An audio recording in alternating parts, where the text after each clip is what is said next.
Hello viewers, வணக்கம். இன்னைக்கு வந்து மட்டன் குழம்பு, மட்டன் வறுவல், சாப்பாடு எல்லாம் ரெடியில் இருக்குது. அது சாப்பிட்டுட்டு ஒரு ஸ்வீட் சாப்பிட்டா நல்லாயிருக்கும்னு தோணுச்சு. அதனால ஒரு ஸ்வீட் ரெசிபி கேட்டிருக்காங்க இந்த மேடம். அதனால நம்ம ஸ்வீட் பண்ண போகலாம். வீடியோ பார்க்கும்போது ஆடி கும்மாயம் எப்படி பண்ணலான்னு சொன்னாங்க. கும்மாயம் ட்ரை பண்ணலாம் ஆனதில்லை, ஃபர்ஸ்ட் டைம் இது செய்கிறோம். எப்படி செய்யலான்னு பார்க்கலாம் வாங்க. ஸ்வீட் பண்ணி முடிச்ச உடனே சாப்பிட போகலாம். ஒரு 1/2 கப் அளவுக்கு உளுத்தம்பருப்பு எடுத்திருக்கேன். இது வந்து ஒரு 2 டீஸ்பூன் இருக்கும். இது பச்சரிசி.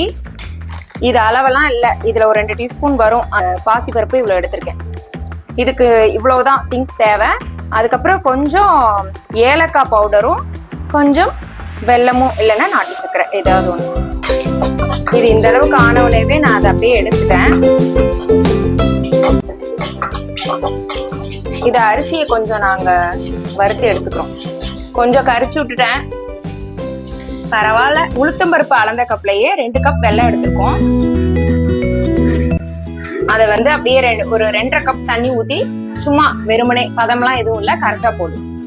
இப்ப நம்ம வடிகட்டிட்டு அதை வறுத்து வச்சிருக்கிறது எல்லாத்தையும் மிக்ஸி ஜார்ல போட்டு நல்லா அரைச்சிட்டு அதுல கலந்துட்டே இருந்தோம்னா, நெய் ஆட் பண்ணிட்டே இருந்தோம்னா சூப்பரான ஸ்வீட் ரெசிபி ரெடி ஆயிரும். உளுத்தம்பருப்போட வாசமே சூப்பரா வந்துட்டு இருக்கு.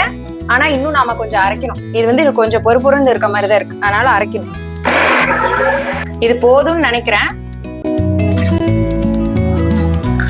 மிக்ஸி ஜார்ல அரைக்க முடியும். நான் லைட்டா சலிச்சுக்க போறேன். இதை கண்டிப்பா சலிச்சு எடுத்துக்கிறது பரவாயில்ல. இத வந்து இதுல போட்டு அப்படியே கரைச்சுக்கணும். ஏலக்காய் பவுடர் போடுறேன். இது வந்து ஒரு விஸ்க் வச்சு நான் அப்படியே மிக்ஸ் பண்ணிக்கிறேன். ஃபர்ஸ்ட் வந்து கொஞ்சம் கட்டிக்கிட்டியா வர மாதிரி தான் இருக்கு. நெய் ஊற்றி நம்ம மிக்ஸ் பண்ணிட்டே இருக்கும்போது அது ரெடி ஆயிடும்.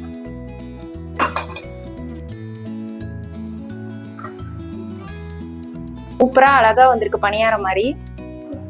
எடுத்துப்போம்.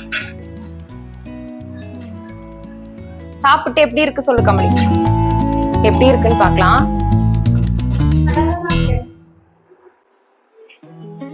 ரொம்ப ஹல்வா மாதிரி வரல. அப்புறம் ஸ்வீட் கொஞ்சம் கம்மியா இருக்கு. ஆனா ரொம்ப ஹெல்த்திங்கிறனால தாராளமா நம்ம செஞ்சு சாப்பிடலாம்.